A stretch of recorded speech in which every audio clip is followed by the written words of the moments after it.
Critical analysis, workaholism and job performance. Workaholism is an emerging topic in organizational psychology that has increasing studies on its causes and ways to minimize its effects. Today, I will be presenting a critical analysis on the paper, The Impact of Workaholism on Day-Level Workload and Emotional Exhaustion, and on Longer-Term Job Performance by Baldacci and colleagues, published in the Work and Stress Journal. Workaholism is defined in this study as working compulsively and excessively. This means a strong preoccupation with work and working in excess even in the face of potential negative consequences. However, numerous studies have found a conflicting relationship between workaholism and job performance, some finding a positive, negative, or no relationship at all, even when the same measure of workaholism was used. Those that found a positive relationship posit that workaholics' strong compulsion for work led to increased job performance, whereas those that found negative relationships reason that workaholics' decreased recovery time led to a decline in job performance overall. The latter explanation lines up with the effort recovery model by Majman and Mulder. This model states that job demands lead to load effects on the individual, which can be understood as the effort expenditure needed to complete the task. However, when compounded with insufficient recovery, it can develop into negative load effects that are irreversible, or in this graph, load consequences. This typically includes loss of health and function, including decreased job performance. Therefore, based on this model, the hypothesis of the study states that workaholism will negatively impact job performance. 519 employees working for a large telecommunication company in Italy were recruited for this two-wave study. Age, gender, and organizational tenure were collected as covariates for the model.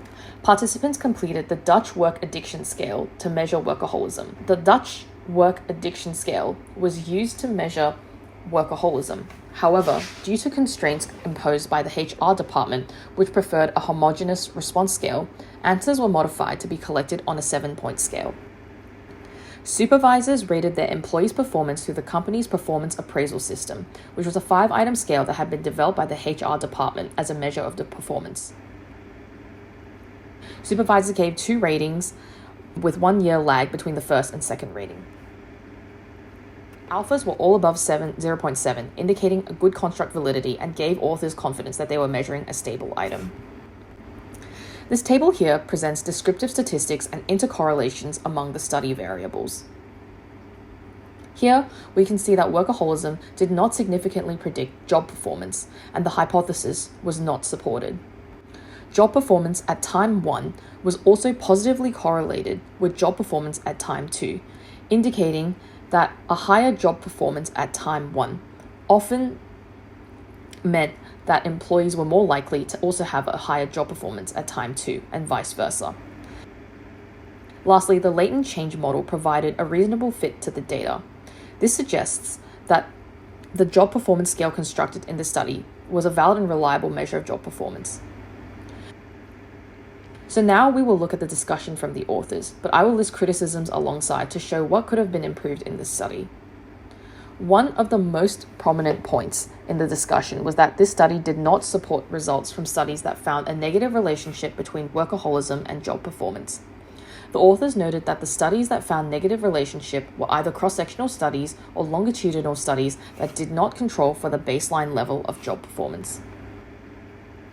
However, upon closer examination, the study by Falco and colleagues that was referenced found that workaholism only had a significant negative effect on job performance when psychophysics strain was factored in as a mediator, and it did not have a significant effect when psychophysics strain was not factored in as a mediator. It should also be noted that psychophysics strain was operationalized in that study as sickness absence, which was not an item that was accounted for at all by the job performance scale that the company utilized for this study.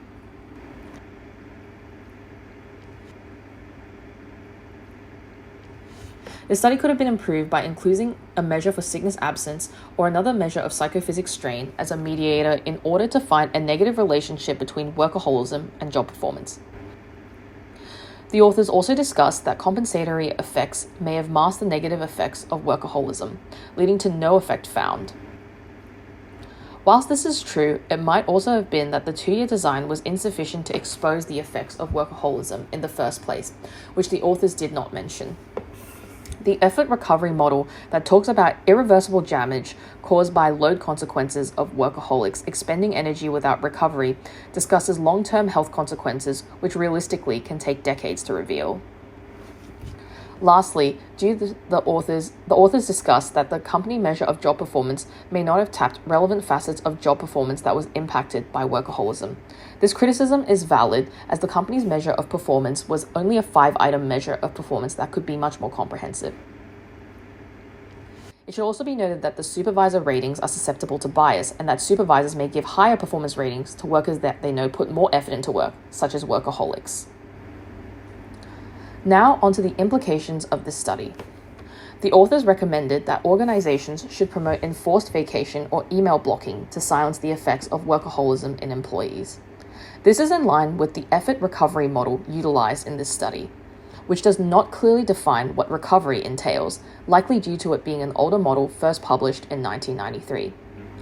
However, research has found that thoughts and reminders of stresses often interfere with the recovery process, even when the exposure to those stresses is no longer present. Therefore, recommendations like email blocking and physically removing work from employees may not be an effective method to reduce workaholism. This study, therefore, could have used a more recent model which can account for recovery as a dynamic process and use it to inform their recommendations. Several additional criticisms can be raised regarding this study. Firstly, the researchers did not account for the potential confounding variables that could influence job performance during off-duty periods. For instance, previous research has shown that engaging in sports activities is positively correlated with increased job performance, while involvement in household labor has been linked to decreased job performance.